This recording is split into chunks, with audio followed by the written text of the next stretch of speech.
of a combination of mindfulness and focusing. So I'll talk about all three of them, and then I hope we have some time for a discussion. So I'll go one at a time. The first theme is focusing alpha and focusing beta. So the term focusing encompasses two distinct meanings. The first meaning is the crucial inner act which is observed in successful psychotherapy clients. Usually in the silence, they are focusing. And secondly, they are the methods, the skills, instructions, manuals, the technique with which to teach the crucial inner act. So I call these the latter focusing beta. Right? So I want to distinguish these two terms because when most people think of the word focusing, they think of it as a technique or as a method. And the two gets quite confused. And if we think of focusing as a method, then we are sort of constricting ourselves because we think that we must stick with the method. Otherwise, we're not doing it properly. So I like to introduce the alpha aspect of focusing. And some confusions occur, as in the following example. This is Barbara Broadley's question, and Jean Genlin responding to Barbara Broadley's question here at the Leuven conference, 1990, I think. And Jean says this: what I call focusing, I'm reading the underlined parts. What I call focusing is paying attention inwardly to that unclear sense of something there. So there he's talking about alpha, right? He's not talking about the technique of focusing. And he says, focusing is a very deliberate way to touch something inside. Okay, that's alpha again. Focusing is this very deliberate thing where an I is attending to an it. Okay, so that's what one does inside. And then he says, now the trouble that you are having is not about that process. It is about me teaching that process. Okay, so teaching that process is beta, right? So it's confusing because they're both called focusing. So that's why I want to differentiate the two. And I'd like to feature the alpha today because, for example, if we look at a transcript like this, and if you were asked, where is the focusing? Then it's really difficult to find unless you have the concept of alpha. So first, T4, that's Genlin. This is from the book Focusing Oriented Psychotherapy. And the client is working on a dream. Can you skate on your toes means can you have fun? Can you show off? And the client, 10 seconds silence. And then she says, it's like, can you take time to have fun? So here's the focusing in that silence, right? So in the silence, she took in the words of Genlin, can you have fun? And then she's wondering if those words fit her experience. And it did not, so she had to make a slight change there, right? It's like, can you take time to have fun? So there she's focusing in the 10-second silence. Now let's look at T9. Well, it's like, can you have fun while this family drama is worked out? Silence, 30 seconds, right? That's a very long silence. And then she says, I think that fits, yeah. So if you're not doing focusing, you won't come up with these words, right? So the focusing is in the 30-second silence. And then there's a slight change in what she's going to say. So if you think of focusing as only a method where you inwardly attend to the bodily felt sense, you might look at the transcript and say, where's the body? Right? So this cannot be focusing. But actually, the focusing is there in the silence, right? And I used to do collage, experiential collage work, I used to call it.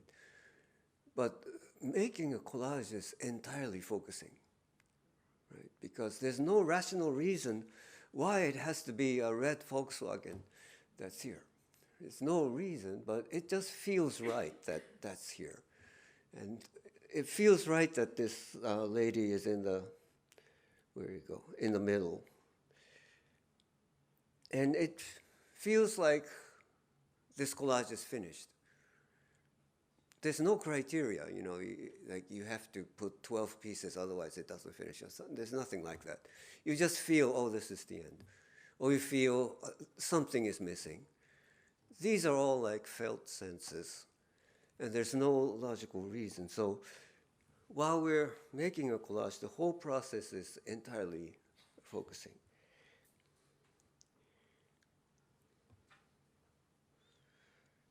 And in contrast to this, focusing beta is usually what's written in the book Focusing.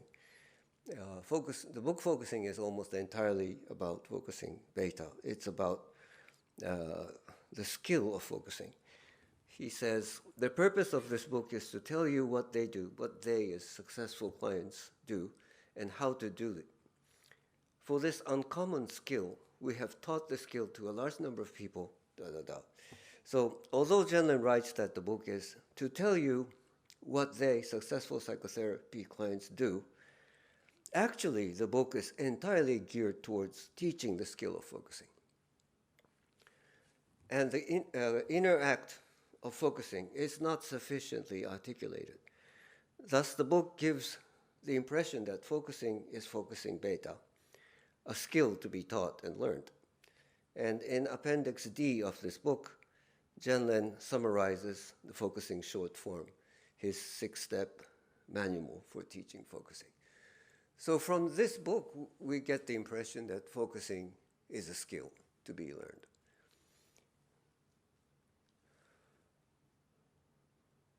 So I think he tried to, I think it was a good way to bring focusing to the world. You know, this book was translated into 19 languages, right? So for the world to know about it, I think it was good for him to make a method, to make a skill.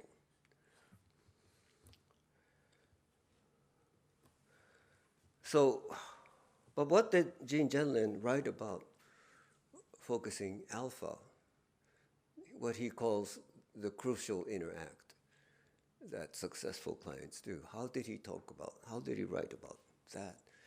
So we have to look into some of the literature to find it. And I think the most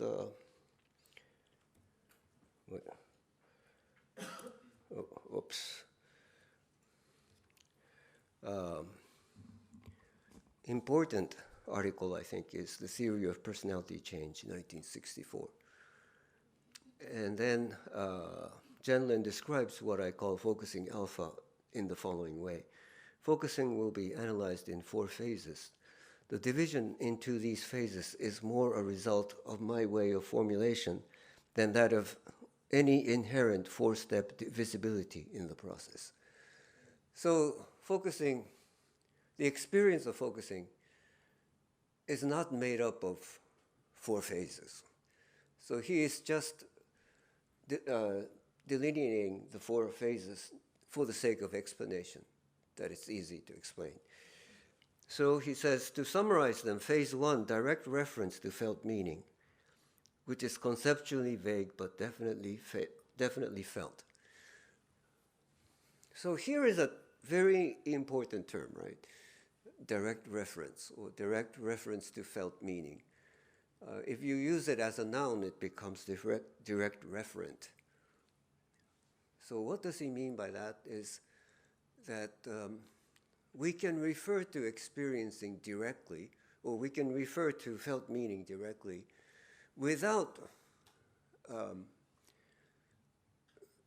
going through the use of words. In other words, human experience is not made of words, right? So if you think about your favorite music piece, and you're imagining your favorite music piece, and you can play your music back in your mind very precisely. Right?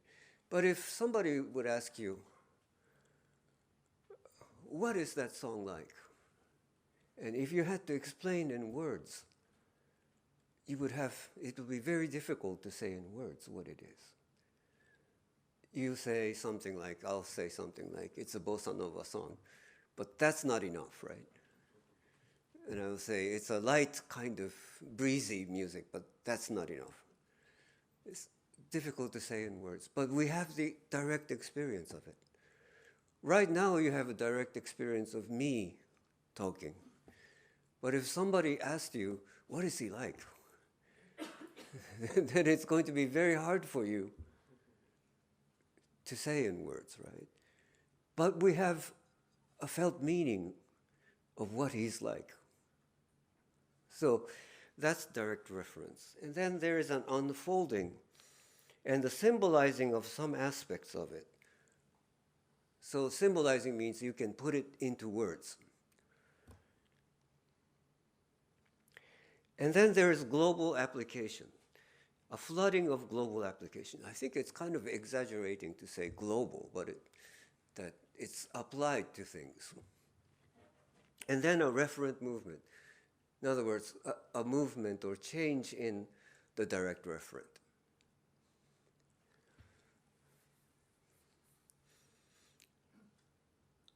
I play around with my graduate students when I teach these things. So I ask my students, what is my seminar like? And then try to say in words what my seminar is like. And you know that my seminar is different from Professor so-and-so's seminar. But how is my seminar? And then they usually have problems finding the words. So I would say, you can use the metaphor of food. If my seminar was like, or if I was like food, what food will I be? And they have to discuss this for like half an hour. And then somebody just came up with something very interesting. She said, you are like a grape. And how is that then? She said, very sweet and little bit bitter. So that was really nice, right? So now here is an unfolding, right? So she could say it. And then there's a global application. And now she thinks of me differently. So there's a referent movement. Let's look at what's happening here. So in the 30-second silence, she is attending to the direct referent, right? And then something comes, right? So it's unfolding. And then she has the words, Genlin actually says there is a felt shift there. And then it shifts, and now she can say in words, I think that fits. And then there is an application of that. She goes, some contrast with the seriousness, like there are many different parts to the dream. So that's where this global application. So she now has a shift, and now she has a different aspect of experiencing that's moving. So there's referent movement in the end because she feels differently now. So this is a really clear example of focusing alpha, or experiencing, if you want to say it that way. In 1968, Genlin has a slightly different 4 phases of focusing description. But we notice that the content of the description is the same. Just the naming has changed. So we have referent movement as phase 2, when it used to be phase 4.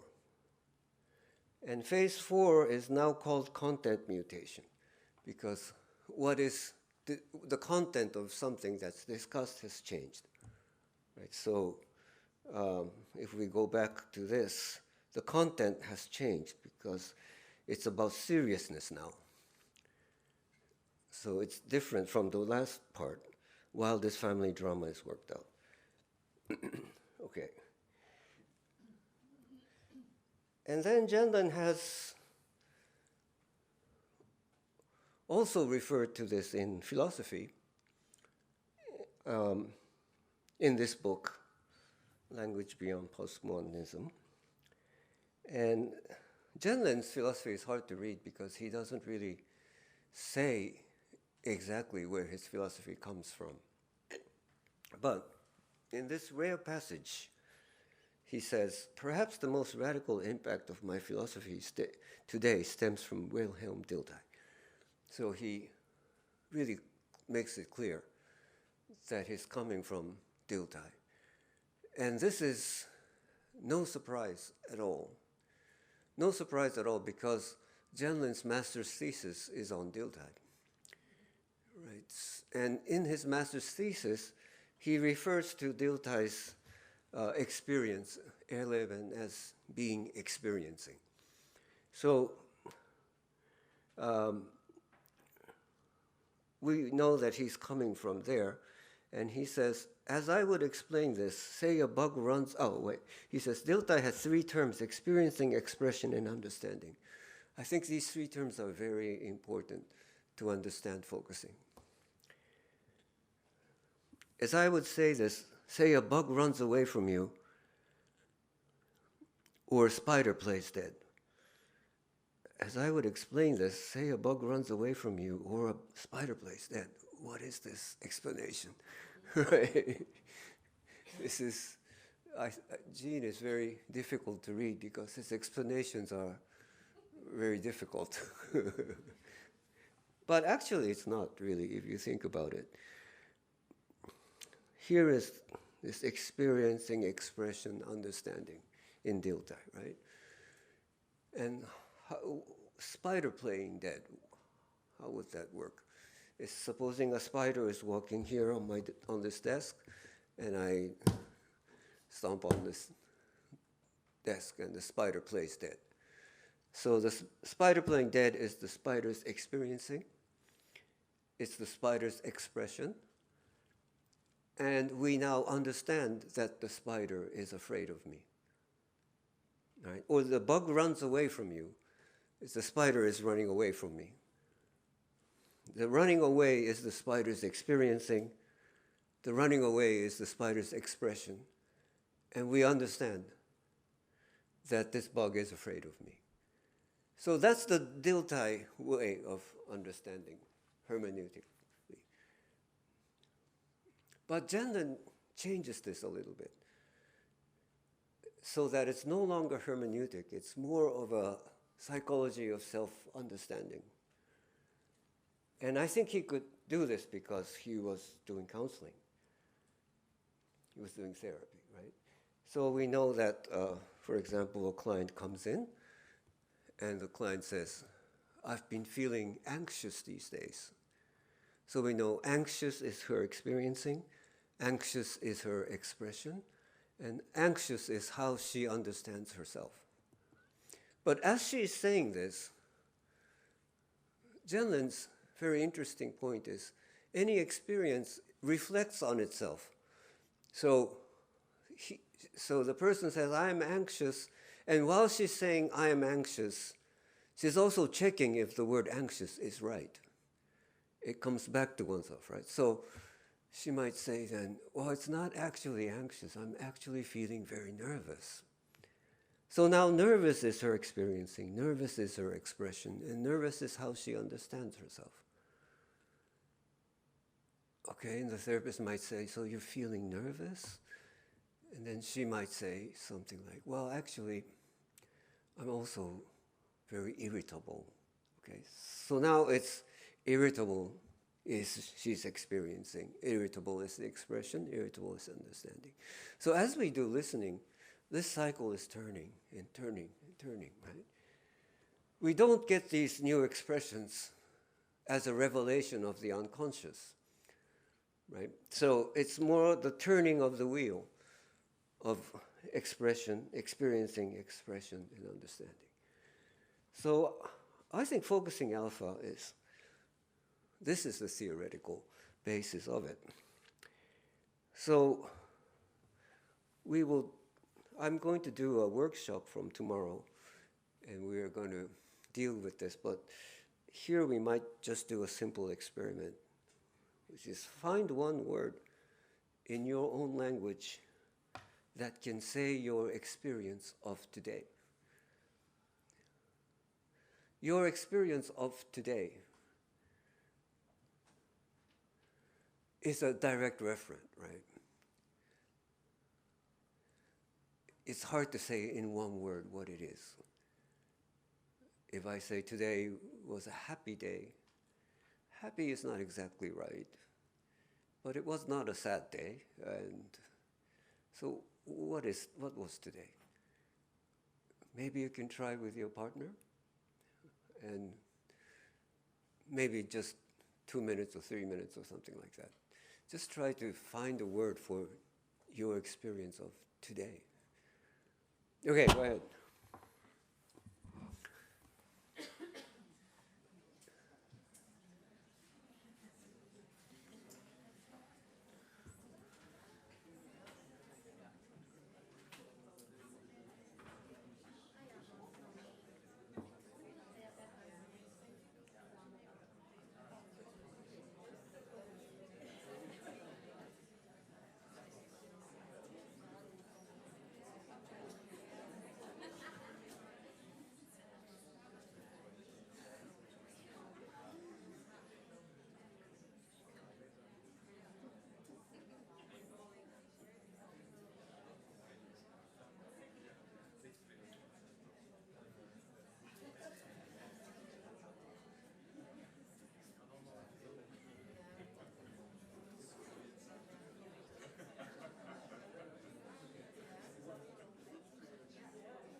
Okay.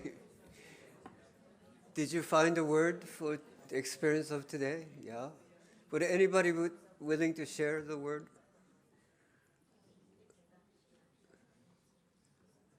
And with an English translation, if possible. Sorry, I don't understand Flemish. Yeah, would anyone care to say? Yeah, okay, Mikey. Grateful. Okay, yeah, all right, thankful. Grateful. So, did you have that word? Did you feel grateful before we started this experiment? I didn't feel it so pronounced. Prominently, yeah, that's right. So this is something that's very interesting about Genlin's philosophy, right? So it's like we think people know what they are feeling, and people say what they are feeling. But actually, in Genlin's philosophy, it's more like in the saying we find what we are feeling. So once we say, I'm feeling grateful today, then I reflect back on today and find that I feel really grateful.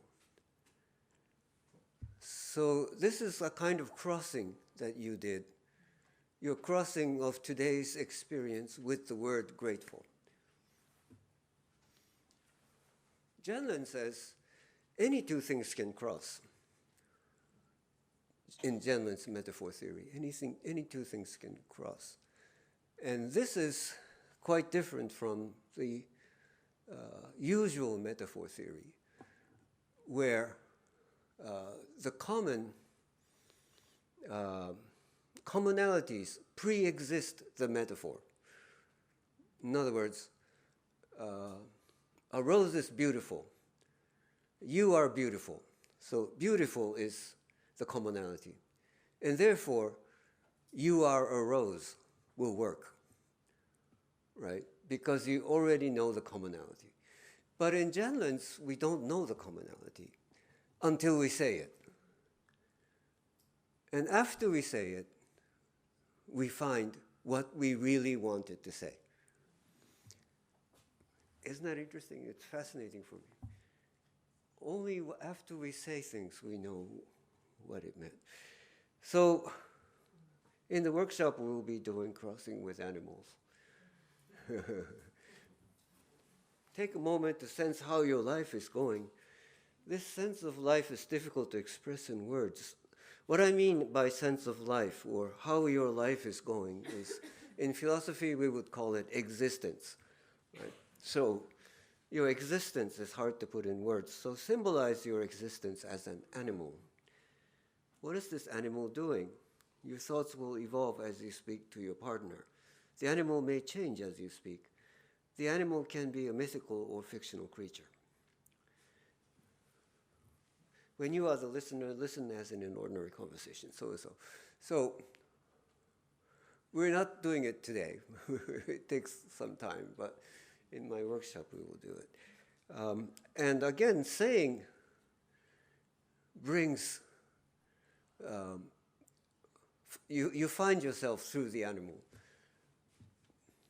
I'll just give you an example of mine, which was sometime in November last year. I was giving a workshop to art therapists in Tokyo, and they were doing crossing with animals. And I had no partner, so I was doing it myself. And what came to me was a seal, or sea lion, I don't know which. I think, let's say seal, okay. What is it? Yeah. You know what seal is, right? Yeah. So I was a seal, tired seal, and I was just sleeping on the pier while all the other seals were swimming. But I was tired, and I was going to sleep there. But then I was bored. So then I looked around and I saw a bar in the pier. So I went to get a beer and some oysters. So as I went to the bar, I felt I didn't want to go inside because there were so many people there. So I did some takeouts on the beer and the oysters. And I came back to the pier and I lay down and had this beer. The seal had a big tummy and eating oysters. And then the word lazy seal just came to me. Lazy. And I burst out laughing because I wanted to live like a lazy seal. In fact, that morning there was an FOT conference online. So I was presenting at 7 in the morning. And then I dashed out to the airport to take a plane to Tokyo. And I'm presenting again in the afternoon. No time to be lazy. And I've been living like that for a while then. So when the lazy seal came to me, I just burst out laughing. And I decided to go back and be a lazy seal for a while. Right? But what happened, this is sort of a postscript. What happened is I was a lazy seal for a while after that. And then I got influenza. So I had to stay in bed, right? And then I remembered that after I got influenza, I remembered that 5 years ago, I was doing a workshop in a place called Fukuoka in Japan. And that time too, I was a sick seal. And then that night I got influenza. And the next morning I went to see a physician, and the physician said, this is the influenza. So when a seal appears in my crossing with animals, I better watch out. Well, anyway, that's some kind of synchronicity, I think. But so when we're doing these things like crossing with animals or finding one word to say your experience, we don't realize that we are focusing. But we are, right? We're doing this, right? So my experiencing, I express myself as a seal, as a lazy seal, and I understand myself as a lazy seal, right?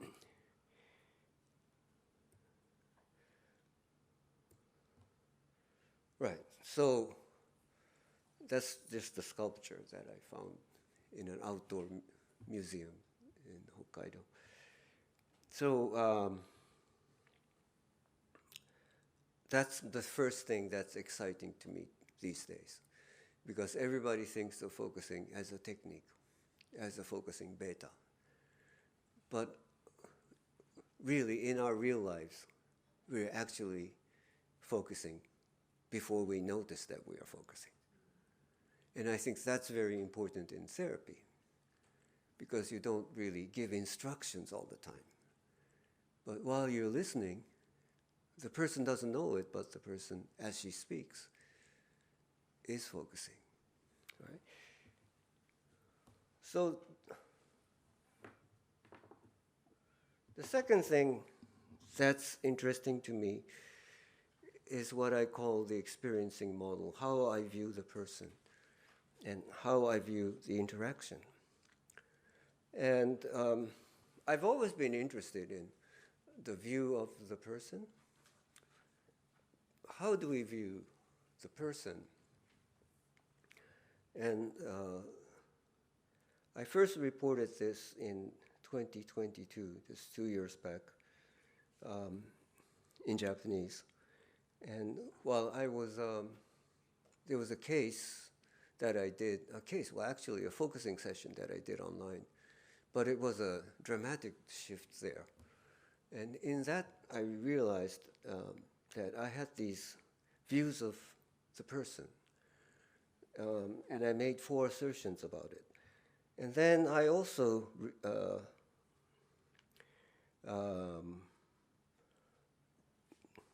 talked about that or presented that in a symposium on, Making Sense of Contemporary Experience. It's the Genlin Philosophy Symposium. And that got published in this book in English. But here I have 5 assertions. I just made some changes. And now I'm making some further changes. So I'll just introduce to you the model. The first assertion is contents such as the unconscious, the real self, your real personality, do not pre-exist our living. In counseling psychotherapy, the client and therapist carefully attempts to put into words experiences that are not yet formulated. In this process, contents such as the unconscious, the real self, and personality are articulated and generated or created. Okay, so it doesn't pre-exist is my point of view, because a lot of people think that we are living as a manifestation of the unconscious, or we are living as a manifestation of the real self, or we are living as manifestations of personality. But are we manifestations? That's my question. I don't think we are manifestations. I think this is the real thing, right? The unconscious is a problem in many ways. Genlin, as you know, criticizes the repression model. And the real self and self-actualization is also a problem for me.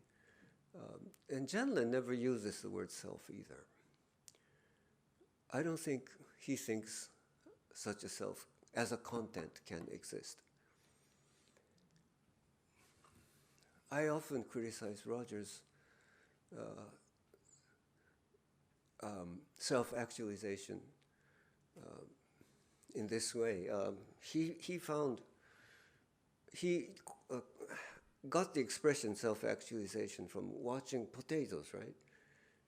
in his underground in the cold winter of the Midwest. People store potatoes and things in the underground, and a small stem from potatoes were growing towards the light.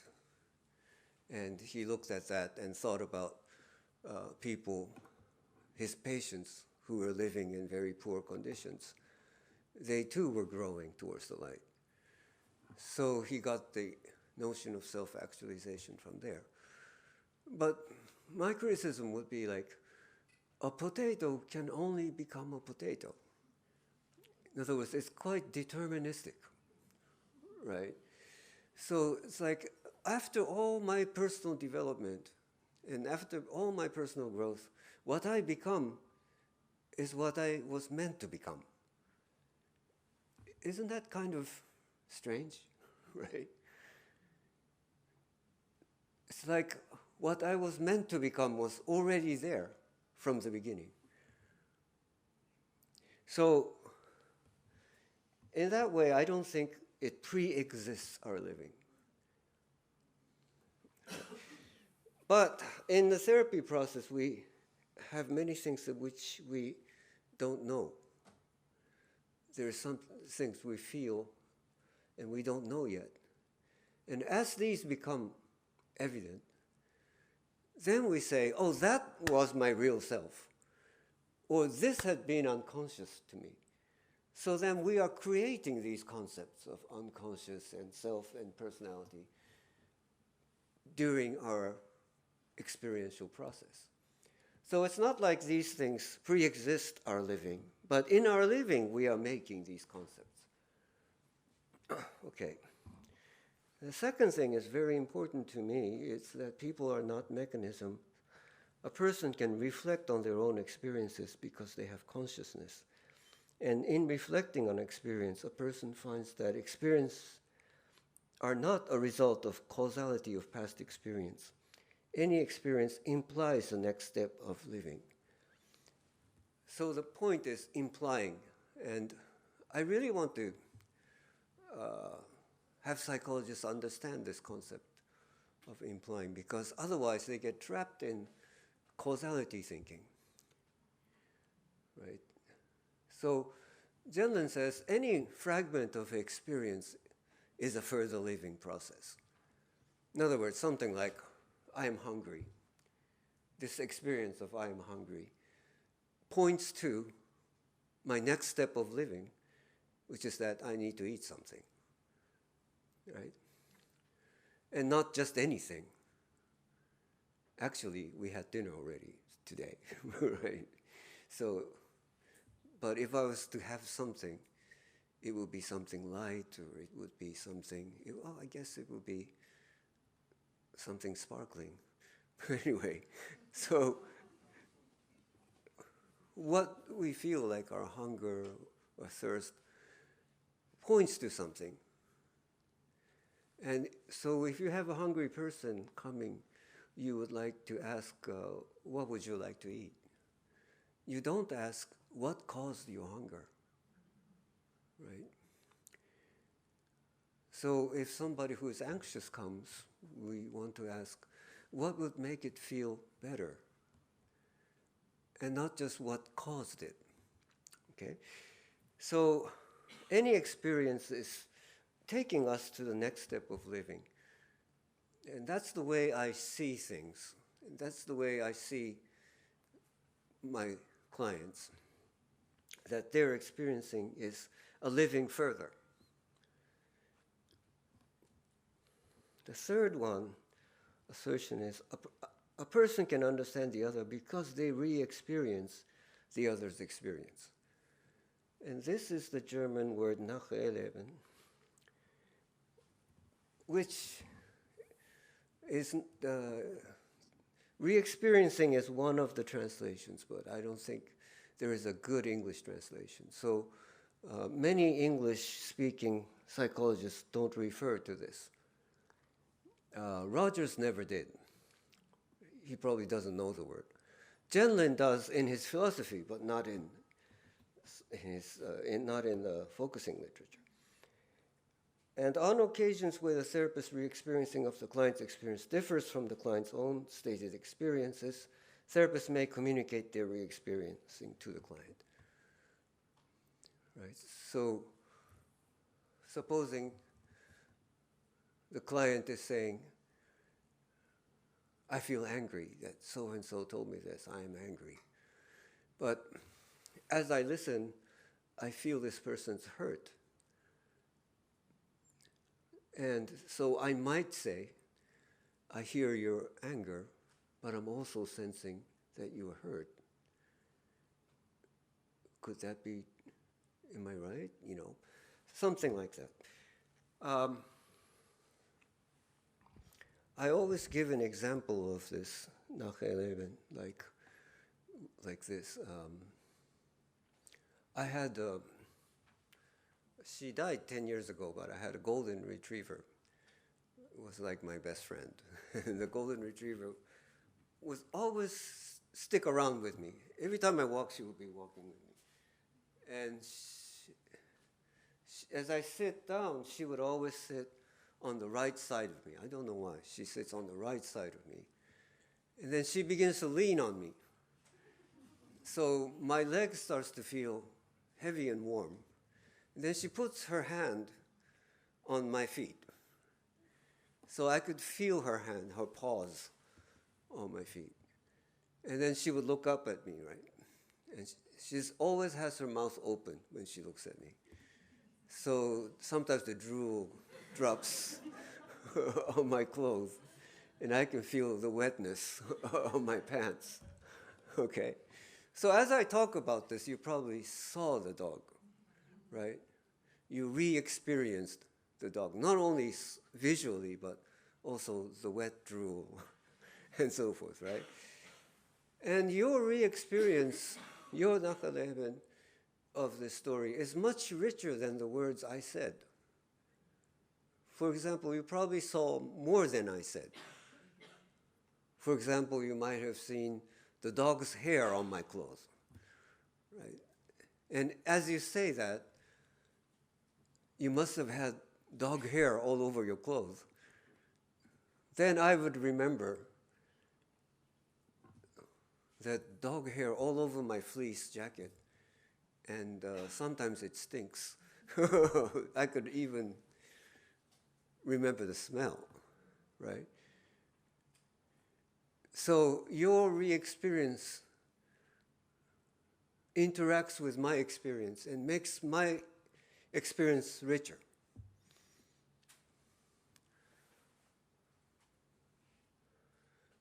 And Jenlin says about re-experiencing, he says, each become implicit in the other, right? And he says, I call that crossing. So in the moment that you saw the dog, you and I have crossed, is Jenlin's way of saying that. And so I like this concept. And I say that as I'm listening to the client, I'm always re-experiencing the client. If I'm not re-experiencing, I'm not understanding, actually. I'm just hearing words. And I'm not really understanding the experience. A person re-experiences their own experiences. So there's also a kind of a self-re-experiencing. In psychotherapy, this self-re-experiencing is reinforced through the reflection response, or testing understandings in Roger's words.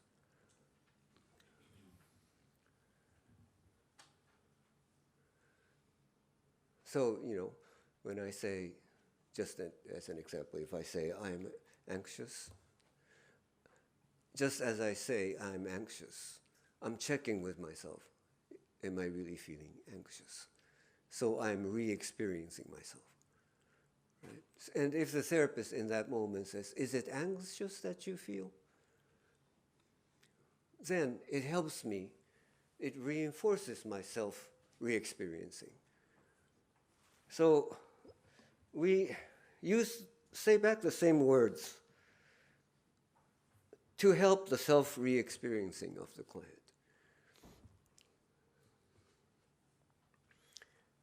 Yeah, and Rogers says this too. We are holding up a mirror of, so with testing understandings, he says that Rogers is testing his understandings. In other words, I think this is Rogers re-experiencing. And with that, he says, we are holding up a mirror of his or her current experiencing. Feelings and personal meanings seem sharper when seen through the eyes of another or when they are reflected.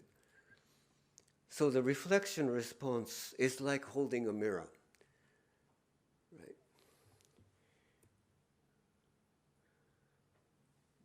When a person says their experience, the circle of experiencing, expression, and understanding is observed. As the circle turns, the process of experiencing unfolds. In psychotherapy, we do not intend to uncover the contents of the unconscious. Rather, we observe the turning of the wheel of experiencing, expression, and understanding so that new experiencing, new expression, new understanding is generated. So in focusing, what's happening is the turning of the wheel. And that constantly generates a new understanding. That we've already talked before.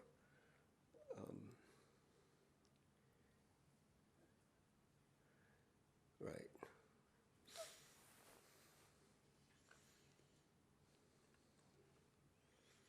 So if I'm experiencing being a lazy seal, and the expression is lazy seal, I understand myself to be a lazy seal, and that is a new understanding of myself.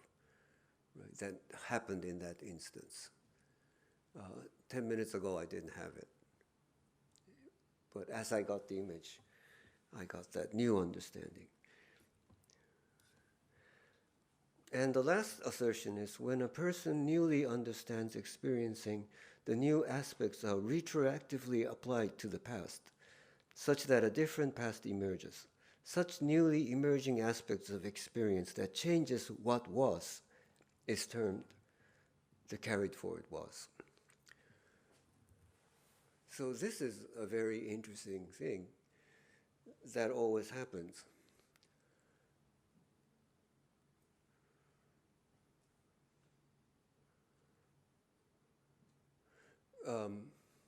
For example, if a client has a felt shift and says, now I know I was lonely all this time. I was lonely all this time, but 10 minutes ago, he was not lonely. But now that he got a shift, he looks back at his past and reformulates his past and says he was lonely all this time. So it's a new realization, but it's a was. I was lonely all this time. So Maike discovered that she was grateful today, right? So something we discover now is applied to our past, and we have a new understanding of the past. So living forward is like reformulating the past. It's not as if the past formulates the present, but my view is that the present is formulating the past. So one of my students said that it's like rugby. It's like playing rugby. You're moving ahead, but you have to pass the ball backwards. Right? So you're moving ahead and you're passing backwards. And that's how our experience seems to work. So with these 5 assertions, when I see people, I understand with these assertions, I understand that I'm not trying to uncover his unconscious or his real self or his personality, but standing with the not knowing, we are creating these concepts. And I see people as not living as a consequence of their past, but that the experiencing is implying a future. So we're looking at the future.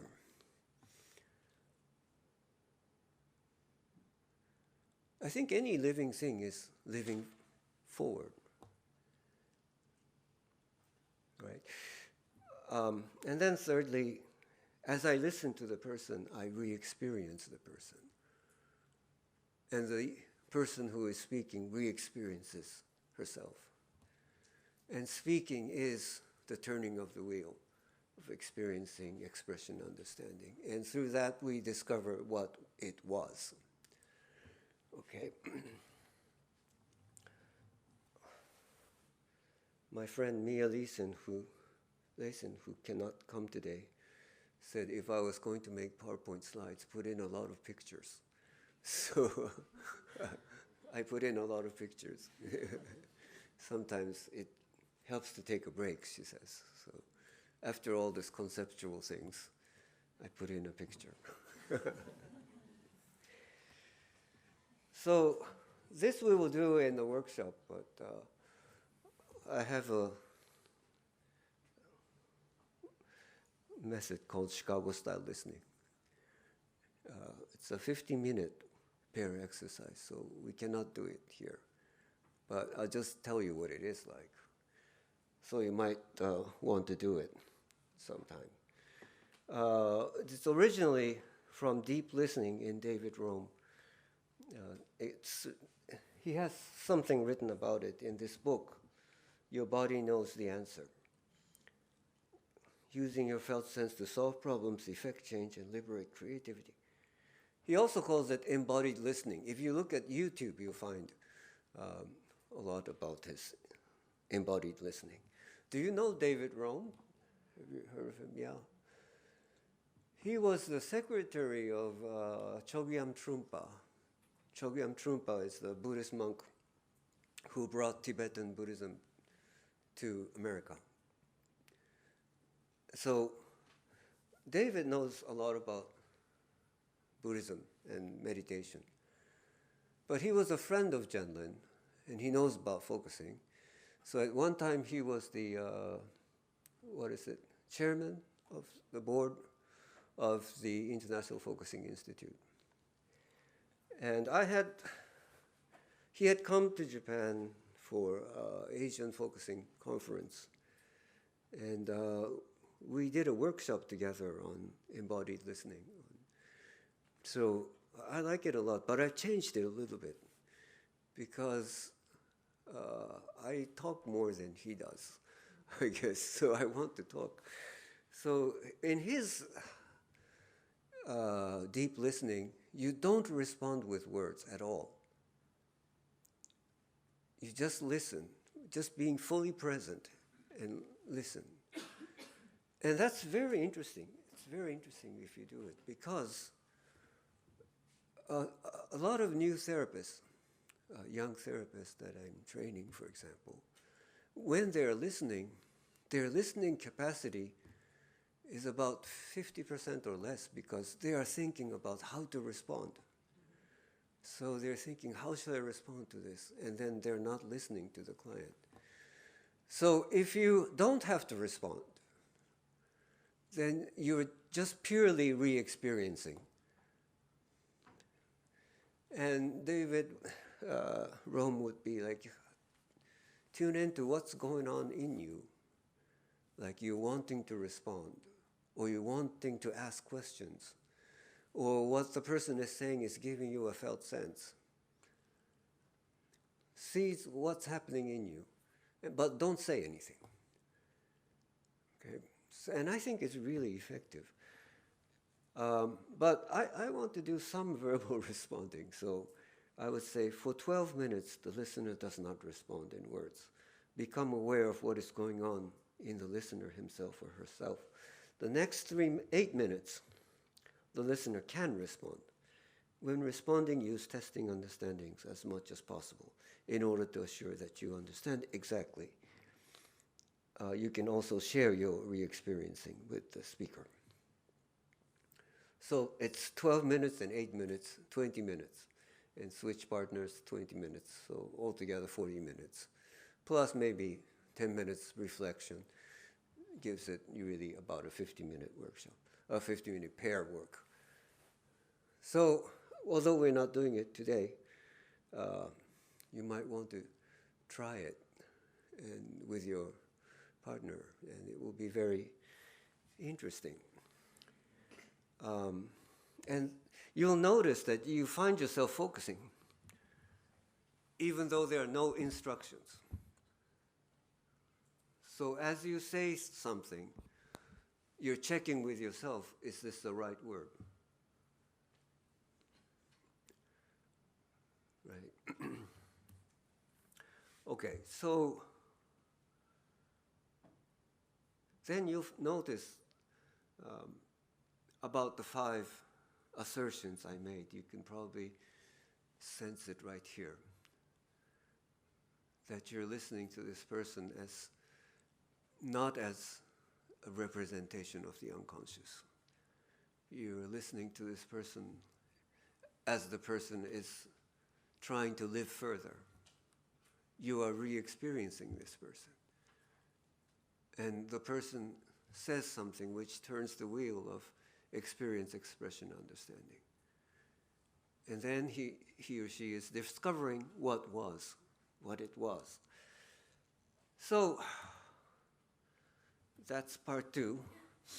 And here's Mia's recent suggestion of pictures.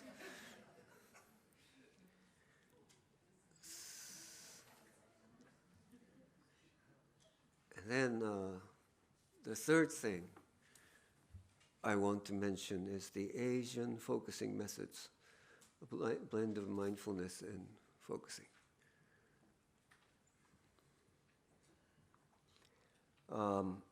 I liked meditation, Buddhist meditation, like Zen. I used to go to Zen temples, but I kept it separate from focusing for quite a while. Until about 10 years ago, I went to a retreat in several places in Asia, Nepal and also Thailand. Thai was a very strong influence on me. So as I was in this Thai temple, and you sit a long time, you're quite bored, right? You're sitting there. And one of the head monks said, when a person is sitting and meditating, you never know what he's doing inside. You cannot tell. So I thought, oh, he cannot tell. So I'm going to do some focusing.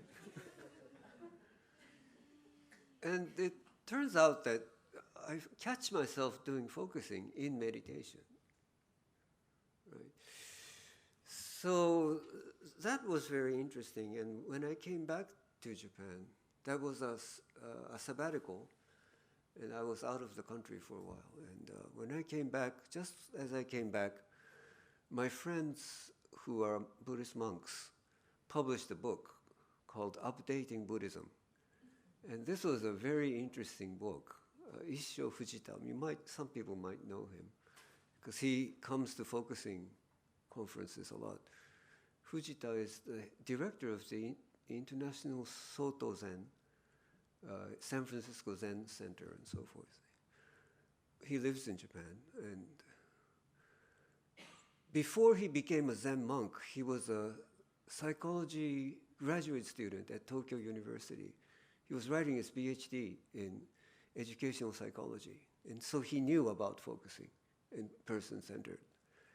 But right in the middle of writing his dissertation, he just quit and became a monk, right? So, but he still comes to focusing circles. And the question that they were discussing is this one: who is focusing, or who is meditating? Because there are people who like, I want to attain nirvana. I want to be enlightened. I'm going to sit for 8 hours today, right? And so it's so much I, me. But you're supposed to abandon yourself in meditation, but actually they're strengthening their egos. But the same thing can happen in focusing, don't you think? Right? Like, I want to focus, and I want to be liberated of my problems. And look at this book, right? Using your felt sense to solve problems. So you want to solve problems. You want to effect change. You want to liberate creativity, right? So it's a lot of me, me, me. And so I think the same things could apply to focusing. So, for example, clearing a space, right? I like to do clearing a space a lot. But from a Buddhist point of view, this is a strange thing because you're looking for your sufferings, right? So what issues are troubling you today? And you go inside, you look for your problems. And probably a Buddhist monk will say, why do you do that? Why do you go searching for your problems when you can sit in a very peaceful place? So why don't we abandon the self and just sit in mindfulness? Okay? Abandon self meaning like when people sit in meditation, they think that I must sit properly. But that is again ego, right? So instead of I must sit properly, I might want to be aware of my sits bones, my bones in my hips, right? So some monks are going like this. If they go this way, they are feeling the weight on this bone. When they go like this, they're feeling the weight on this bone. And when they go slower, they're finding the place so that their weight is equally balanced on their hips. And this bone also goes forward and back, so they're finding a comfortable place. So it's not like I must sit properly. It's just attending to your senses, right? And it's not like I must breathe long. It's more like air comes in and air goes out. Even if you're sleeping, air comes in, air goes out. So you don't need the ego.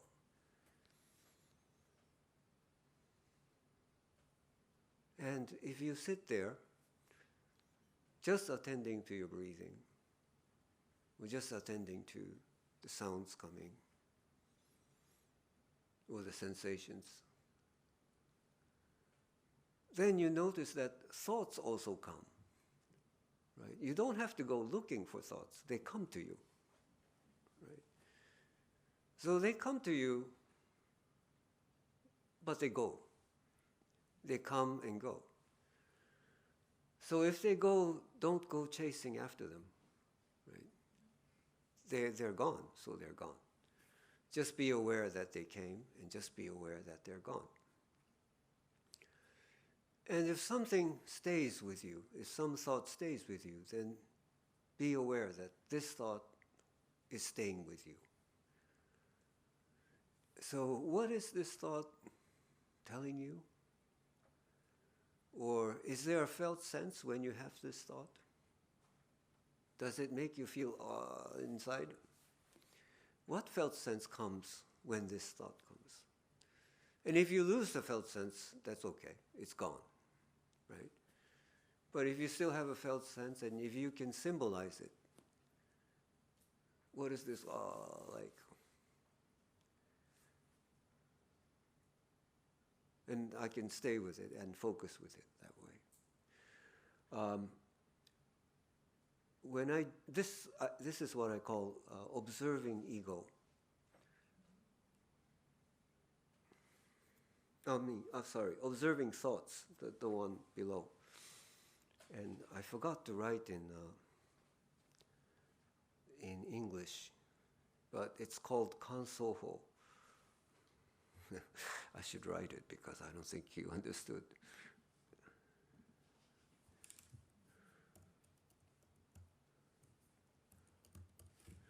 Ho just means a method. So kanso is observing thoughts, and kanga is observing self.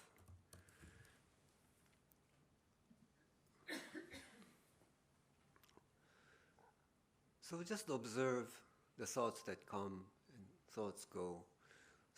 Thoughts bring you felt sense.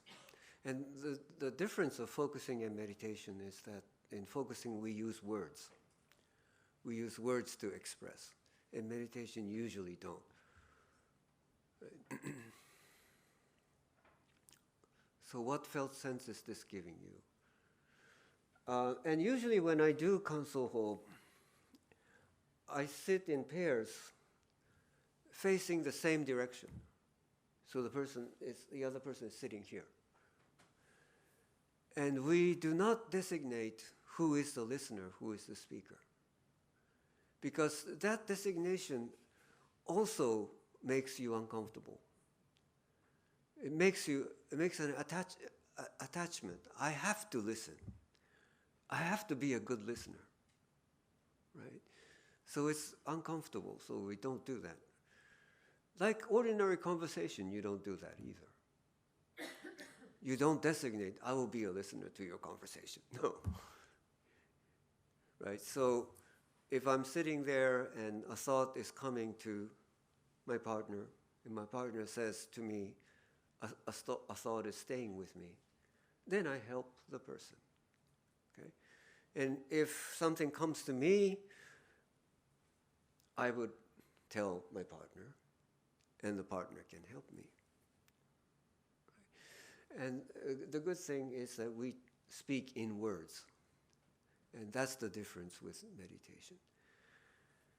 And you don't have to have a felt shift, because that too is an attachment, right?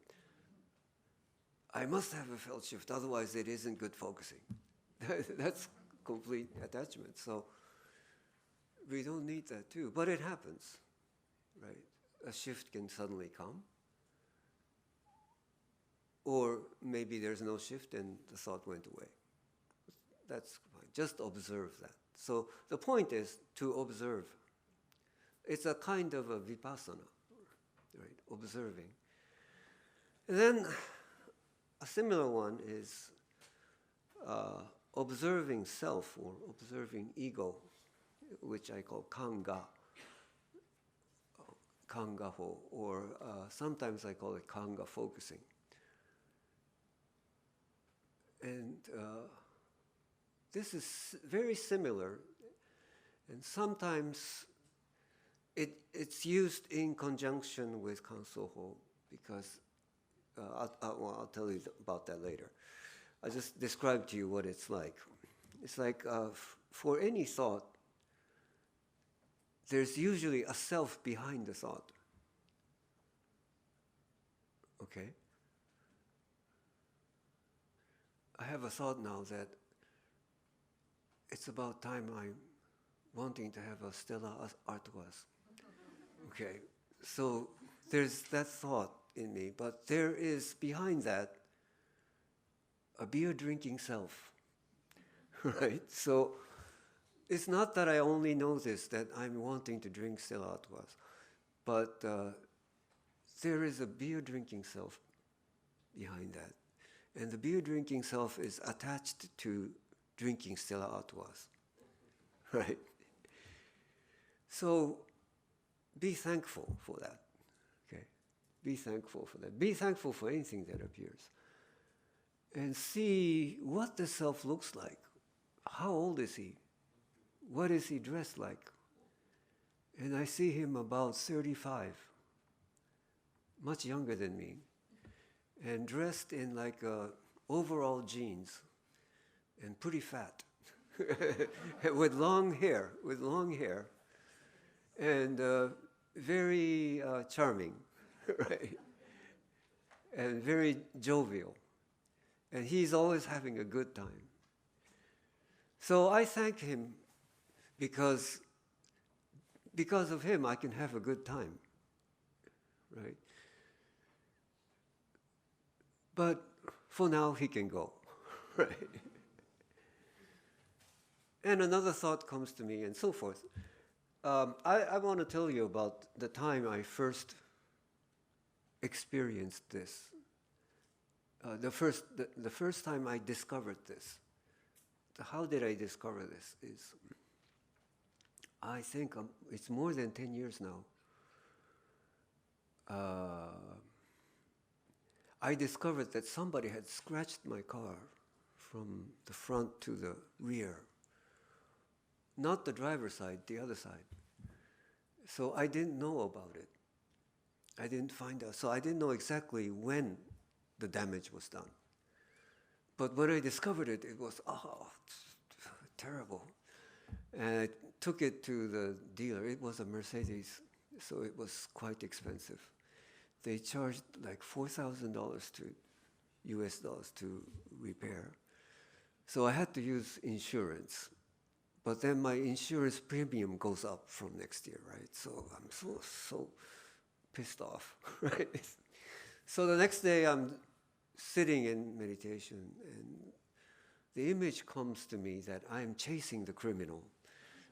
And I'm trying to chase the criminal. Then I say, I must be angry. So I'm trying to do some focusing. But somehow it's not anger that I'm feeling, it's something else. So I'm wondering, what is this I'm feeling? It's not anger. What is it? Then the word comes, and the word is injustice. That this is not just, this is injustice. And I don't know what happened. In that moment, I became like a Japanese king in his castle, big tatami room. And I'm sitting there, and the Lord of Justice appears. And the Lord of Justice appears, and the Lord of Justice says to me, King, we must find the criminal. So I say, well, thank you. Go find the criminal, and now we need you. So go and do your work. And then he goes into the Chamber of Justice, and he's working there. And I feel calm and relieved. So I thought this imagery is good, so I'm sitting there in this imagery. And then another thought comes. Another thought is, how much did I spend on my Visa card this month? Maybe I overspent it. How much was that dinner and so forth, I'm thinking. And then I know I shouldn't be thinking this in the meditation, right? But I'm worried about my Visa card. So I thought, who is it that's worried about my Visa card? And then I noticed the Lord of Finance comes. And the Lord of Finance comes with an abacus and says, King, we are in trouble this month. So I thank him, and I say, if it were not for you, I would be bankrupt. So thank you, but I understand now, so you can go now. And then he goes into the Chamber of Finance. Okay. Then I'm sitting again, and then another thought comes. Like, how long are you meditating? Right? So then I think, who thinks like this? How long are you meditating? And then a secretary comes in a three-piece suit with a big clock, and he has a notebook with my whole day is described in the book. I will catch the 8:42 bus, and I will go to the train station and catch the 9:05 train, and so and so and so. My whole day is there, and I must go in that schedule. So I thank this person, this secretary. If it was not for you, I cannot live in society, right? So that day, a whole bunch of people came. And after that, I felt very good. So I enjoyed doing this kind of meditation just for myself for several years. I just kept it to myself. It's hard to tell, I won't tell Zen monks I'm doing this kind of thing. But one day I used it in a workshop. It was a weekend workshop on Sunday. A person came, she wanted to be the focuser, and she said she has a problem with her colleague. And tomorrow is Monday, I'm going to see her. And so I want to fix this, my anger, today. So I don't know how to do that, but I said I could try this kanga, right, observing self. So I said, your angry self, imagine your angry self. How does the angry self look like? Like how old? What sex? What gender? How is that angry person dressed? And then she came with and then suddenly she got the image of Aboriginal people. And she's saying she's almost naked, just here and here she's wearing something, and has a spear in her hand. And her legs is stomping, but she starts laughing out loud and says she is angry, I don't know the exact translation, by herself. She's not really angry at the other person. It's on her own accord she's angry. And then that image made her laugh out loud. And she said, the anger is gone. And that was like 5 minutes or less. So then I began to use this once in a while in therapy, and it became Kanga focusing. We'll be doing this in the workshop, but you might want to try it yourself. And here is another one, blue sky focusing. Yeah. This was a little bit different from let's go back to this. Kanso ho and Kanga ho. I use this together because you're sitting there, right? And if I say, in this session I'm going to do Kanga ho, then I'm attaching myself to Kanga. So that's going to be limiting for me. So I won't attach myself to any of these. I just sit there, and if I hear the other person saying something that involves the self, then I do Kanga. If it doesn't involve, like just a thought just came, and a thought just went, then it's Kanso ho. So I don't know which is coming, so I won't say, this session we do this. Okay. But blue sky is different. This one you need to start with this. And blue sky is like you sit in mindfulness. And a thought comes to you, right? And a thought can go away. That's the same, right? But if there's a thought you want to dwell on, or if a thought is dwelling with you, you think, what felt sense does this give you?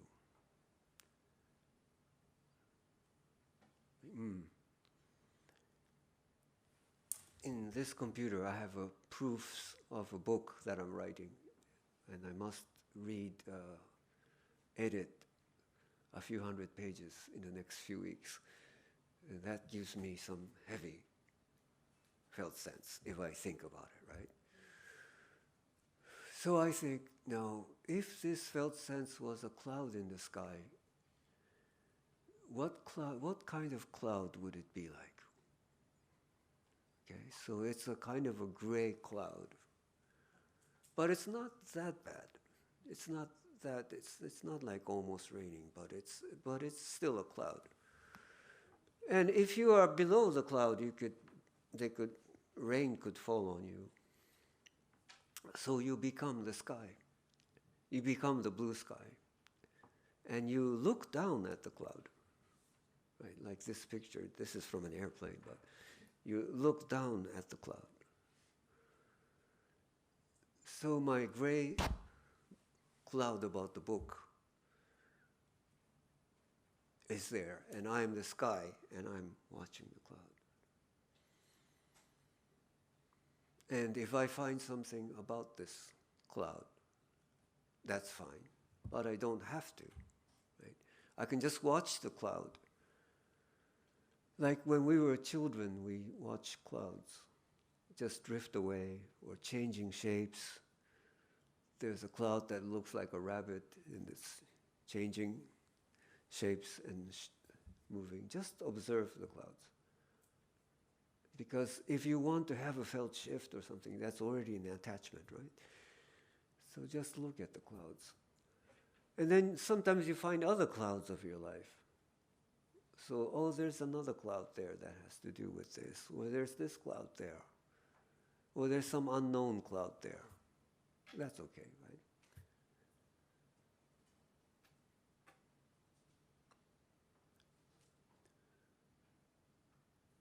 Yeah, the first case that this one I did on myself.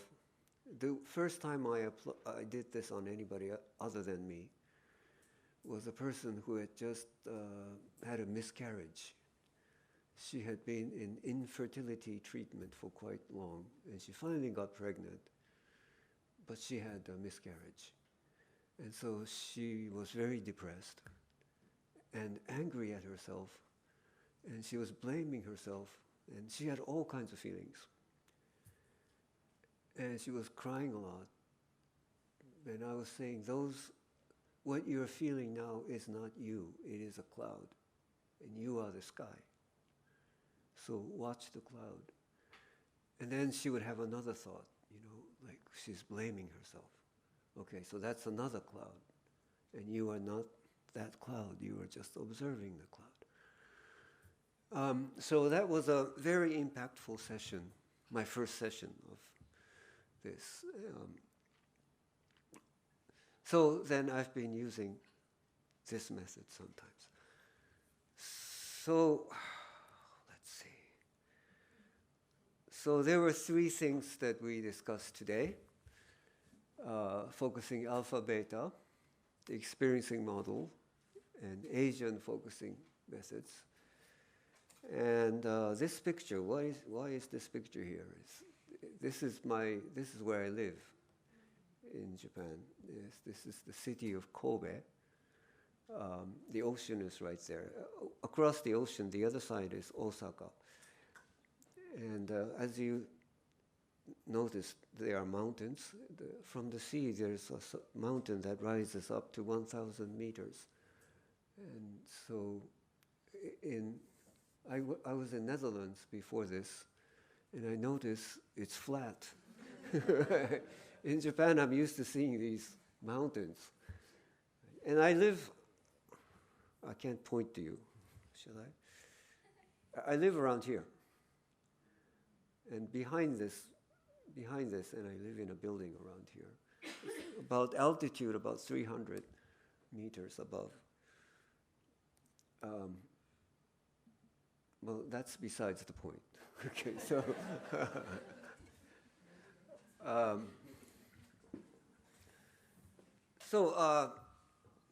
I think I've said what I've wanted to say, and I notice it's about 90 minutes.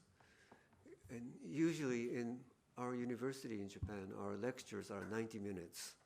And so it looks like my body is conditioned to 90 minutes. It's exactly 90 minutes. No. And so I like to stop for discussion and about any of these three things that I mentioned today. Would anyone care to comment?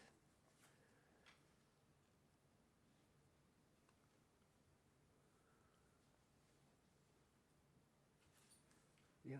It's just a thought. Yeah. Maybe it's a cloud, I don't know. Maybe it is a cloud, yes. Yeah. I've been taking a course with Leslie Ellis. Oh, yeah. Embodied dream work.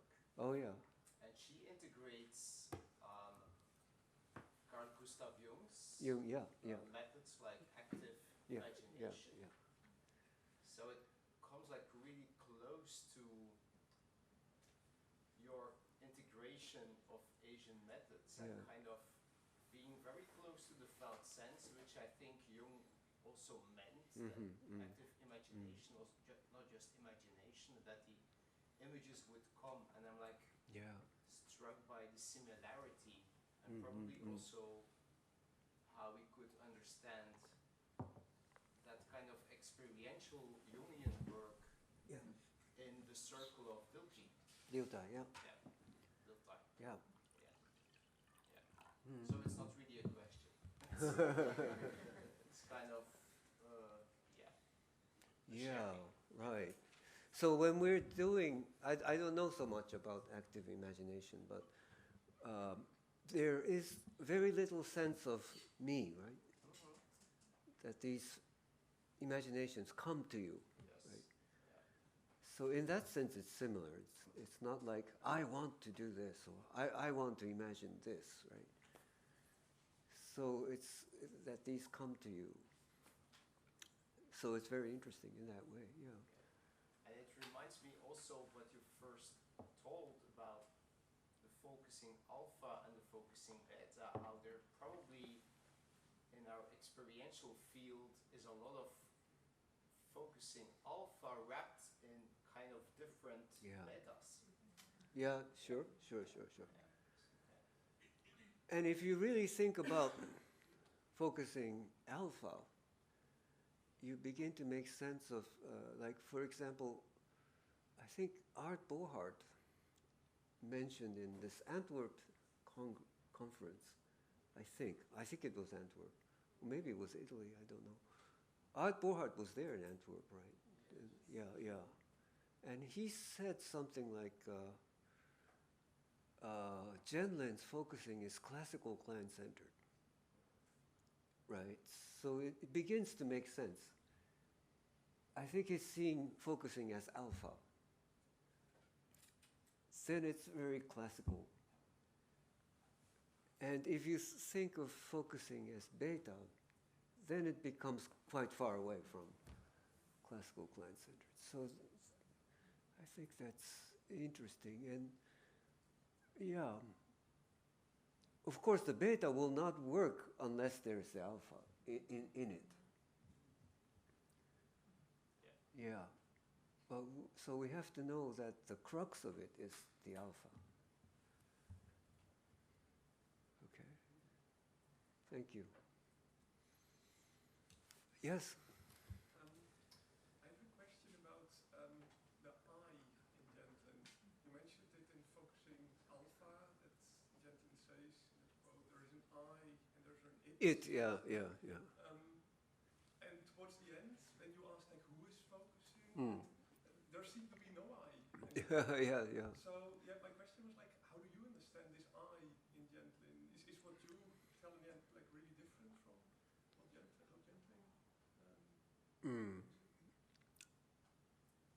I'm not really sure, but I think he's using I in the very Western way, of course. And of course, an I is attending to an it. Is in German it's ich and das es. So it's just like the book, Freud's book, right? The ego and the id, right? So it's very much in the Western tradition, he's saying. And when I'm saying who is focusing or who is meditating, it's more in the Buddhist tradition, Far East tradition. So it comes from different traditions. But did Jean really mean that? That's a very interesting question. What does Jean mean by I, right? You can write a book about it, right? But there are other things like, what does Genlin mean by the body? We were discussing one time with a Genlin Center, maybe you were there, that perhaps we can write a book about it, you know? Because, and that is often misunderstood, that his body must be a body sensation. So,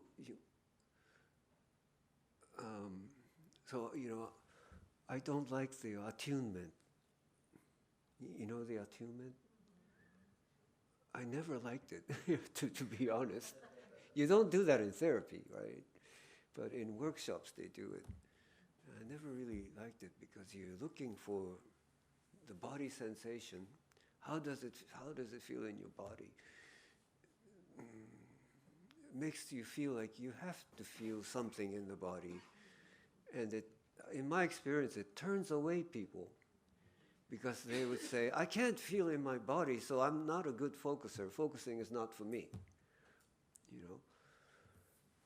So I have other examples, like we don't have to think of body sensation. For example, your body knows how to ride a bicycle, but you cannot explain this in words. Right? So this is what Janlen means by the body. I don't have the book focusing with me right now, but in there he says, what I mean by the body is that it is not the mind. Right? So it's not logical interpolations. Like another thing I think is when I'm driving, I know where the car stops. My body knows that it stops at this line. Even if the road is wet, and even if I'm speeding at various speeds, and even if the passengers on the car is different, right? I normally have to calculate how much pressure you need on the brakes to stop if it's raining and you have 5 people on the car, if it's downhill, right? Airplanes, you must do that, right?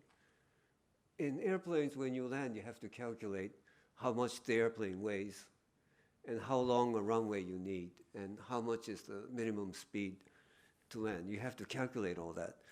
But in driving a car, your foot knows how to press the brakes.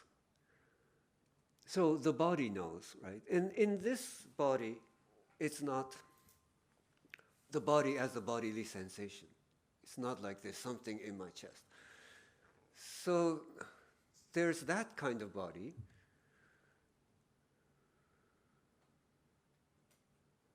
And then one time when I was doing crossing with animals, a person said, I was a mouse, and I found that by elimination. And that was very interesting to me, you know. You found it by elimination. How did that work for you? And then she said, first I was an eagle. But then when the word eagle, when I thought of an eagle, I was not an eagle. So I thought I was a swan. But that didn't fit either. And then a mouse came, and I thought, oh, that's it, I'm a mouse. So I would say the body rejected the eagle, because it's not logic, right? The body rejected the swan. And the body said, you are a mouse, right? So this is a different way of saying body. And Janlen says, what I mean by the body is not exclusively the area under the skin envelope, right? So he's not talking exclusively about the physiological body. But he says exclusively, so it means there's some aspect of it also, right? And he says in the last page of the book, Focusing Oriented Psychotherapy, he says, many people have found the body, but most people have not discovered the body as the bodily sense of a situation. And he has off in italics. In other words, it means intentionality. So it's not exclusively under the skin envelope, and that one also means, they both point to body as being in the world. In the article in which he says the body is not the area, exclusively the area underneath the skin envelope, before that he writes about the mother and infant doing peekaboo, right? So the laughing infant's body is an interaction with the mother. And it's the interaction with the mother that makes the baby laugh. Right? So the baby's body is the interacting with the mother. It's always a sense of a situation. So what the Zenlin means by I, or what Zenlin means by body, we can probably write a 2-volume book about it. So thank you for the question. Okay, anything else?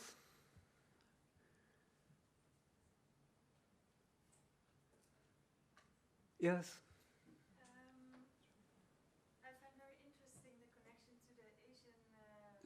Yes, yes, yeah. And what really strikes me in this thing is that to me it always felt very split. It's like the Western psychology or psychotherapy is very much about the I and fixing the I and fixing the person, while from the Asian view, it's like if you really ask the question, yeah, who is this I, and you come into nothing. Nothingness. That really, Yeah, yeah, throws everything from the table. yeah, yeah. The Western psychology, that's quite a challenge, I think, also. Yeah, yeah, isn't it? Yeah. You see that? Yes. And yet I can meditate in the morning, right? Right. So it's a kind of challenge to speak about it, which I'm doing here. And I'm going to try it in the workshop, and I want to see how people can do it. I've done it in Australia and in Japan also, but I think Japanese are better with this than Australians. They go to look for problems. And I'm saying, stay in the oasis, stay in this calm place, and if you can stay there and nothing comes, you don't have to focus. But then they go out to look for problems, right? Because they came to a workshop. They might as well find something about themselves. So, and you know, in Japanese, when we speak ordinarily, in a Japanese sentence, there is no subject. So there is no I in the structure of the sentence. So that also is quite a difference. But still, since you and I can understand each other, we are on the same page, right? So it's not like we can't understand each other. This is totally different. Since we can understand each other, we are on the same page. And so we need to find a language to say this. Yeah, thank you.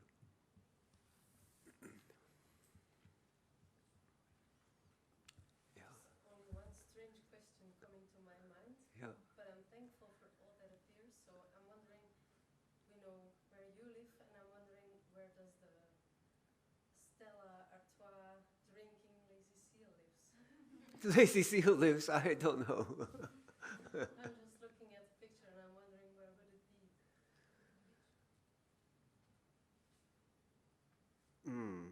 It won't be in this picture, I don't think. Yeah, yeah.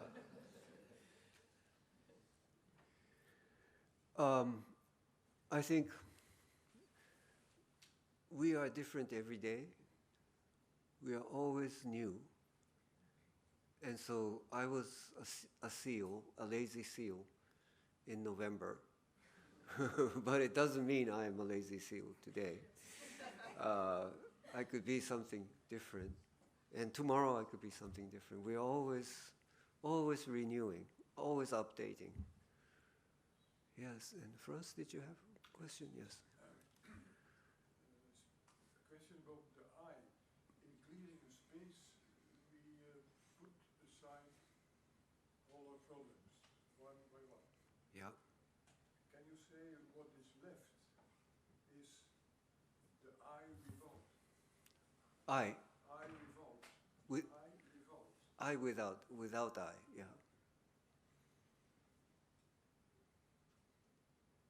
Yeah, you could say that. You could say, and another way of saying that, I talked about this with Isho Fujita, the Zen monk, and he said, you cannot be no self, because you are some self. So then there is a very just person. There is another person that's worried about the Visa card, and so forth. But the no self means you know that really you are none of these things. So that you have all these problems, like you say, Franz. You have all these problems, but you know that you are not these problems. And then you are not anything either, because the air just comes in and air just goes out. Yeah. But in the exercise clearing the space, you can feel Yeah, yeah. that I have Yes. all these problems. That's right, that's right. So I think there's some similarity there. Did Genlin ever tell you this story? I don't know, but the first time he came to Japan, I did not go with him. That's the first time. I was in Chicago. And, as he came back, he told me excitedly about these experiences he had in Japan. He went to a Zen temple in a place called Nagano, and that was his first experience in Zen. And so he sat in the Zen temple, and a Zen monk came and looked at him sitting. And the Zen monk looked at him and said, "You have many problems.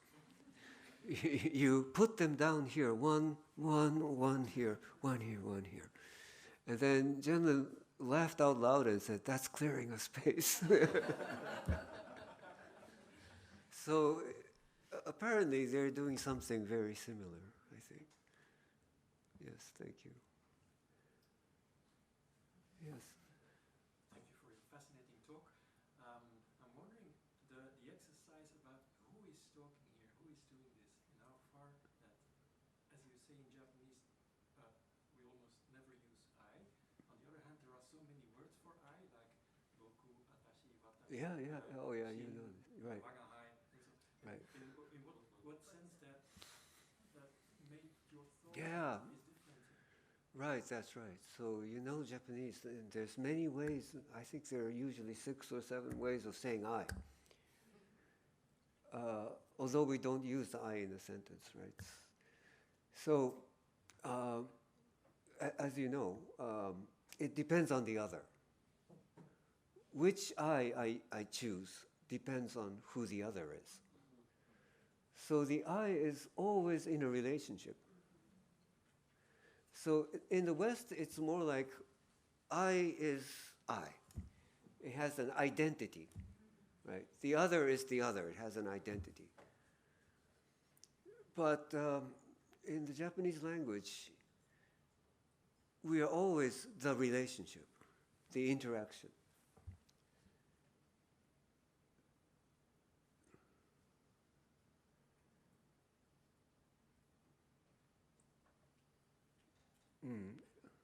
And that's sometimes, even for me, sometimes very difficult to understand. Sometimes, you know, the Western I. Is it the same I that speaks to a kindergarten kid, and the same I who speaks to the President of the United States? You know, would that be the same I? It depends on the president. Oh, it depends on the president. That is a good point. A 4th grade bully and the president could be pretty similar. Okay. So, yes.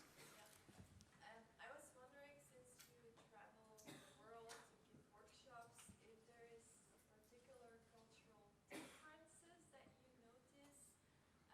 What comes to my mind is when I focus, I like to close my eyes, and then some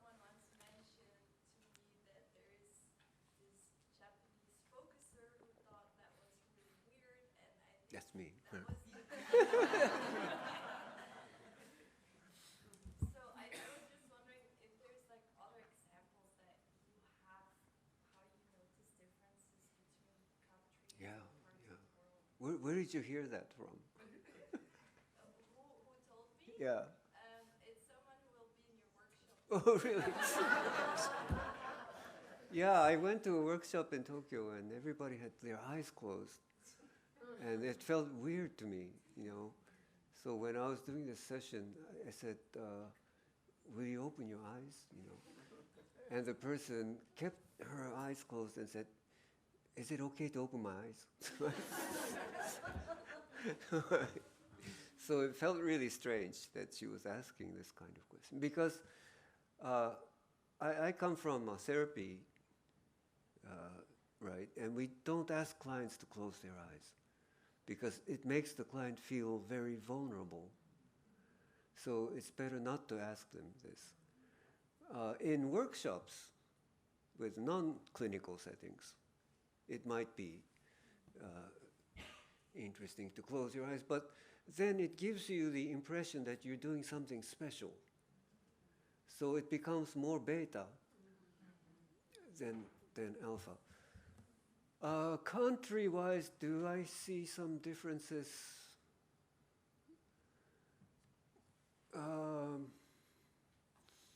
Not really. I talked to Jean about this once. Jean told me this once in Germany, in Lindau, where there was a focusing summer school. And I was there, the first time I was there, and I was feeling a little bit nervous about the difference in culture, as you were saying. And then he said, all the unimportant things are different. Whether you eat with chopsticks or forks, these unimportant things are different about humans, and all the important things are the same. And I really agreed with that. You know, when I did sessions and I heard people talking about their problems, it was just the same anywhere. But also, I do workshops in China too, online and in person. And in some sense, it's easy because Japanese use characters which came from Chinese. We also use phonetics, and they don't. But anyway, the words like kanga, I think I thought about it together with a Chinese person. They pronounce it differently. They pronounce it kuanwo. We pronounce it kanga, but the writing is the same. So we can share these historical things. It's very interesting that in Japanese we use phonetics. So we can just write focusing in the way it's pronounced. In Chinese, you cannot do that. You have to use characters. So, and characters have their own history and meaning. So you can't just translate focusing. It has to be something that they already have in their culture. And I noticed the mainland China, Taiwan, and Hong Kong have different translations of focusing. In China, mainland, focusing, the character for focusing is the same as the camera's focus. Okay. In Hong Kong, it's really different. The path of the life's self-realization. The path of life's self-realization. It sounds really something, you know, the association, the Hong Kong Association for Life Self-Realization, the path of self-realization. Whoa. Taiwan is very feminine, it's very different. There's a character for, like, the water clear, the muddy water clears. The mud sinks and the water becomes clear. That character and the heart. So it's the clearing of heart, and it's pronounced focusing, right? So it's so different. by culture. And Japanese is quite lucky because we use phonetics. Just imagine translating like felt sense. It really is difficult in Chinese. Well, anyway, I think it's time for my Stella Artois. And yeah, one more question. Well, more maybe a concluding remark. Yes? Yeah. I very much enjoyed your Yeah. lecture. Yeah. I had the privilege of working with Gene for quite some time. Oh, yeah, yeah. And the very last time I saw him, he was very grateful. It was at the very end of his life. To conclude that things really are in a much better place, and all of us are, when we are not only this, not just one layer of meaning, but various at the same time. Right, right, right.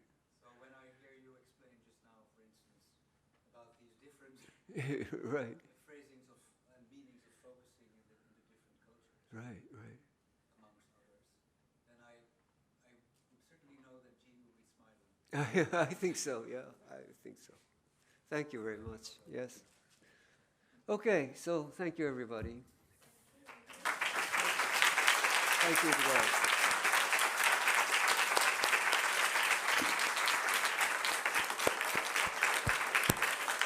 Would you like to say something? Seems like I have to say something. So I will say thank you so much for your very inspiring way of being. Okay. Have a lot of fun in the workshop with Akira Ikemi the next couple of days. And you hear him, he's very thirsty right now. So, okay. Thank you.